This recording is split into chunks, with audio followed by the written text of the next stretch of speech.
अब नदेसर के पांचों दोस्तों के दिमाग में जो एक भयानक घिनौनी खिचड़ी पकनी शुरू हो गई थी, उससे नदेसर पूरी तरह अनभिज्ञ था। नदेसर अभी कुछ समझ पाता या कह पाता, तब तक उसके उन 5 दोस्तों में से निकेश नामक दोस्त ने कहा कि यार टेंशन मत ले, कह देना कि अभी काम की मंदी चल रही है इसलिए गांव आ गया, और साथ ही इसी बहाने हम मित्र लोग भी तुम्हारा गांव देख लेंगे और भाभी के साथ ही तुम्हारे माता पिता से भी मिल लेंगे।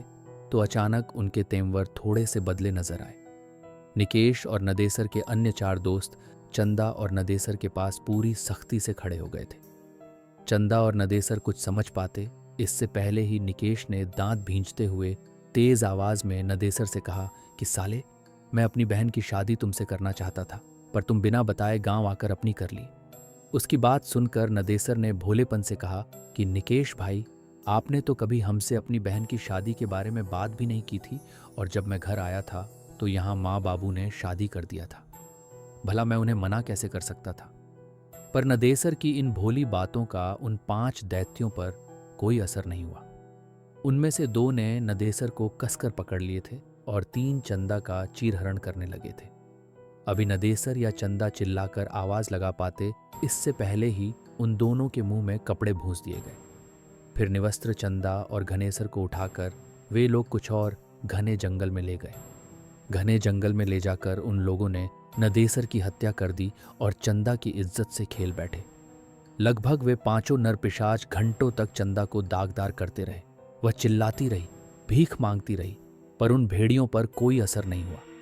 अंततः अपनी वाली करने के बाद उन 5 ने चंदा को, चलिए मेरे दोस्त, अब कहानी को एकदम शुरू से शुरू करते हैं, बने रहिए हमारे साथ। बात बहुत ही पुरानी है।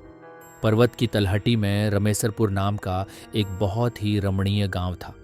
इस गांव के मुखिया रमेसर काका थे। सभी गांववासी रमेसर काका की बहुत ही इज्जत करते थे और उनके विचारों सुझावों को पूरी तरह मानते थे। रमेसर काका की एक ही संतान थी, चंदा। 15-16 की उम्र में भी चंदा का नटखटपन गया नहीं था। वह बहुत ही शरारती थी। उसके चेहरे पर कहीं भी षोडशी का शर्मीलापन नजर नहीं आता, पर हाँ, उसके चेहरे से उसका भोलापन जरूर छलकता।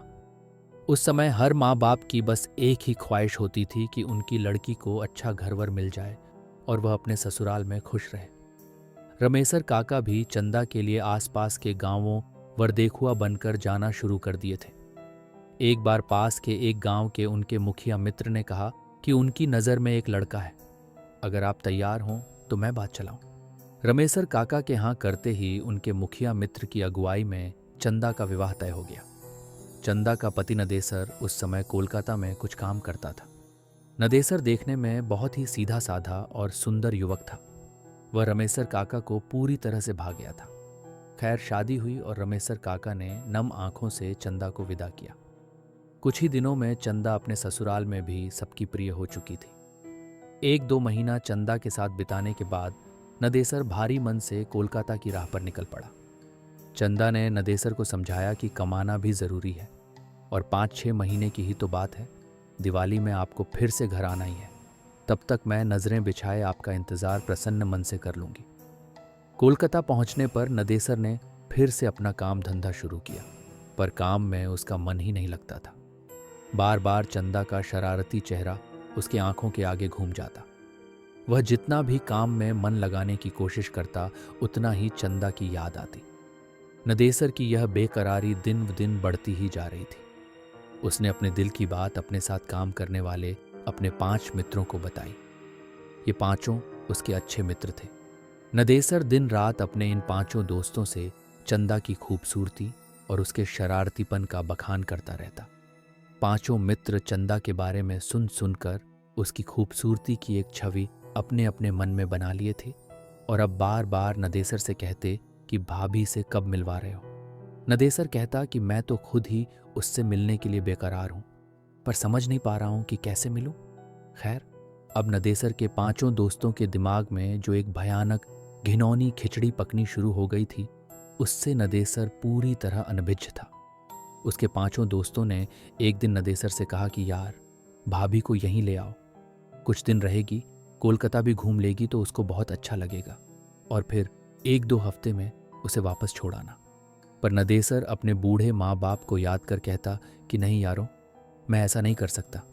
मेरी अम्मा और बाबू की देखभाल के लिए गांव में चंदा के अलावा और कोई नहीं है। कुछ दिन और बीते, पर ये बीतते दिन नदेसर की बेकरारी को और भी बढ़ाते जा रहे थे। अब तो नदेसर का काम में एकदम से मन नहीं लग रहा था और उसे बस गांव दिखाई दे रहा था। एक दिन रात को नदेसर के 5 दोस्तों ने नदेसर से कहा कि चलो हम लोग तुम्हारे गांव चलते हैं। नदेसर अभी कुछ समझ पाता या कह पाता तब तक उसके उन 5 दोस्तों में से निकेश नामक दोस्त ने कहा कि यार टेंशन मत ले, कह देना कि अभी काम की मंदी चल रही है इसलिए गांव आ गया, और साथ ही इसी बहाने हम मित्र लोग भी तुम्हारा गांव देख लेंगे और भाभी के साथ ही तुम्हारे माता पिता से भी मिल लेंगे, क्योंकि हम लोगों का तो गांव भी नहीं है। इसी कोलकाते में पैदा हुए और कोलकाते को ही अपना घर बना लिए। हम लोग भी चाहते हैं कि कुछ दिन गंवई आबोहवा का आनंद लें। नदेसर तो घर जाने के लिए बेकरार था ही, उसे अपने दोस्तों की बात भली लगी। फिर क्या था, दूसरे दिन ही नदेसर अपने उन 5 दोस्तों के साथ अपने गांव के लिए निकल पड़ा। उसके गांव के आसपास में बहुत सारे घने जंगल थे। इस पर्वतीय इलाके के इन पहाड़वासियों के अलावा अगर कोई अनजाना जा जाए तो वह जरूर रास्ता भटक जाए और हिंसक जानवरों का शिकार बन जाए। ट्रेन और बस की यात्रा करते करते आखिरकार नदेसर अपने 5 दोस्तों के साथ अपने गांव के पास के एक छोटे से बस स्टेशन पर पहुंच ही गया। इस स्टेशन से उसके गांव जाने के लिए अच्छी कच्ची सड़क भी न थी। जंगल में चलने से बने पगडंडियों से उबड़ खाबड़ रास्ते से होकर जाना पड़ता था। जंगल में चलते चलते जब नदेसर से निकेश ने पूछा कि भाई नदेसर, अभी तुम्हारा गांव कितनी दूर है, तो नदेसर ने प्रसन्न होकर कहा कि यार अब हम लोग पहुंचने ही वाले हैं। नदेसर की बात सुनते ही निकेश हाँफने का नाटक करते हुए वहीं बैठते हुए बोला कि यार अब मुझसे चला नहीं जाता। उसकी बात सुनते ही नदेसर ने कहा कि यार हम लोग पहुंच गए हैं और अब मुश्किल से 5 मिनट भी नहीं लगेंगे। पर नदेसर की बातों को अनसुनी करते हुए उसके अन्य 4 दोस्त भी निकेश के पास ही बैठ गए। अब नदेसर बेचारा क्या करे, उसे भी रुकना पड़ा। नदेसर के रुकते ही निकेश ने अपने हाथ में लिए झोले में से एक अच्छी नई साड़ी और साथ ही चूड़ी आदि निकालते हुए कहा कि यार नदेसर, हम लोग भाभी से पहली बार मिलने वाले हैं, इसलिए उसके लिए कुछ उपहार लाए हैं। उसकी बात सुनते ही नदेसर ने कहा कि यारों इसकी क्या ज़रूरत थी।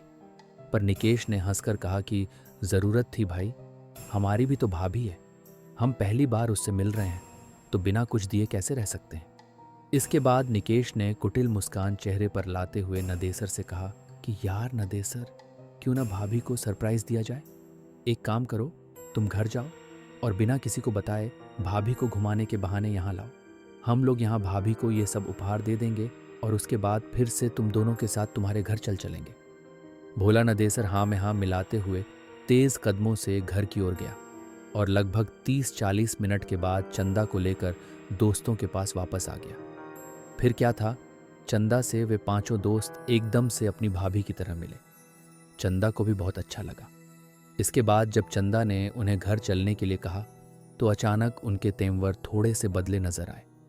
निकेश और नदेसर के अन्य 4 दोस्त चंदा और नदेसर के पास पूरी सख्ती से खड़े हो गए थे। चंदा और नदेसर कुछ समझ पाते इससे पहले ही निकेश ने दांत भींचते हुए तेज आवाज में नदेसर से कहा कि साले, मैं अपनी बहन की शादी तुमसे करना चाहता था, पर तुम बिना बताए गांव आकर अपनी कर ली।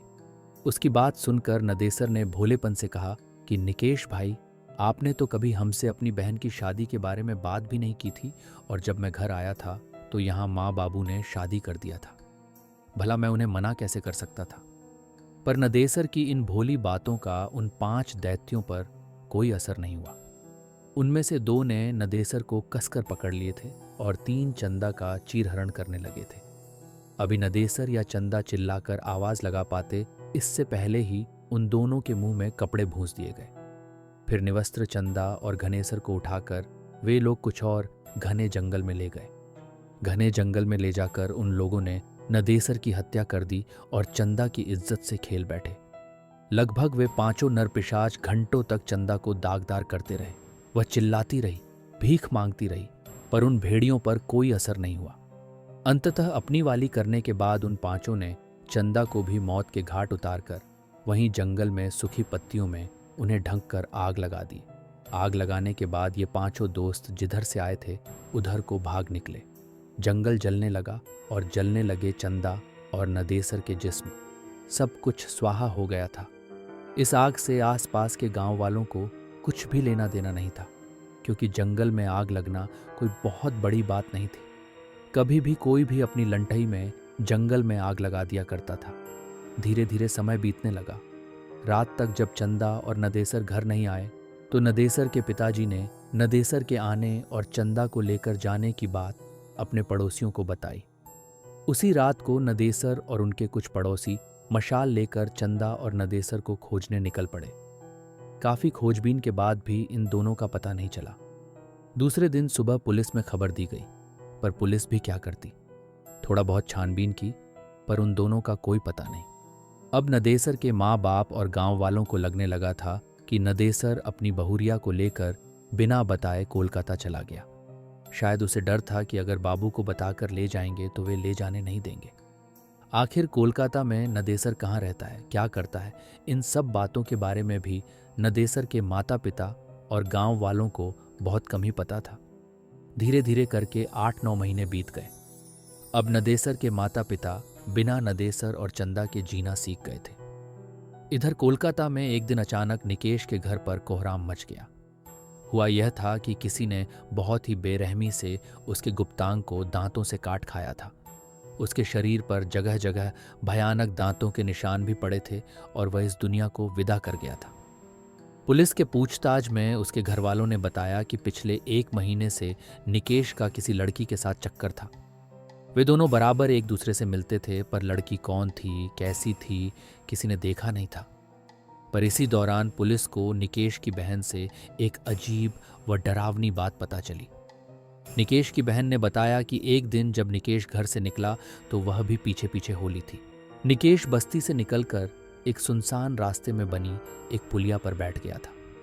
वहां से मैं लगभग 20 मीटर की दूरी पर एक बिजली के खंभे की आड़ में खड़ा होकर उस पर नजर रख रही थी। मुझे बहुत ही अजीब लगा, क्योंकि ऐसा लग रहा था कि निकेश किसी से बात कर रहा है, किसी को पुचकार रहा है, पर वहां तो निकेश के अलावा कोई था ही नहीं। फिर मुझे लगा कि कहीं निकेश भैया पागल तो नहीं हो गए हैं ना। अभी मैं यही सब सोच रही थी, तभी एक भयानक काली छाया मेरे पास आकर खड़ी हो गई। वह छाया बहुत ही भयानक थी, पर छाया तो थी, पर छाया किसकी है यह समझ में नहीं आ रहा था। मैं पूरी तरह से डर गई थी। फिर अचानक वह छाया अट्टहास करने लगी और चिल्लाई, अब तेरा भाई नहीं बचेगा। नोचा था ना मुझे, मैं भी उसे नोच नोच कर खा जाऊंगी। और हाँ, एक बात तू याद रख, अगर यह बात किसी को भी बताई तो मैं तेरे पूरे घर को बर्बाद कर दूंगी। इतना कहते ही निकेश की बहन सुबक सुबक कर रोने लगी। इतना सुनते ही पुलिस और आसपास जुटे लोग सकते में आ गए और पूरी तरह से डर भी गए, क्योंकि निकेश का जो हाल हुआ था वह यह बयां कर रहा था कि इसके साथ जो हुआ है वह किसी इंसान ने नहीं अपितु भूत प्रेत ने ही किया होगा। ये कहानी यहीं समाप्त होती है, पर इसके अगले भाग के रूप में एक कहानी और आ सकती है कि क्या निकेश का यह हाल किसी भूत भूतनी ने ही ऐसा किया था या किसी और ने। कहीं चंदा तो नहीं या नदेसर। निकेश के अन्य 4 दोस्तों के साथ भी कुछ हुआ क्या?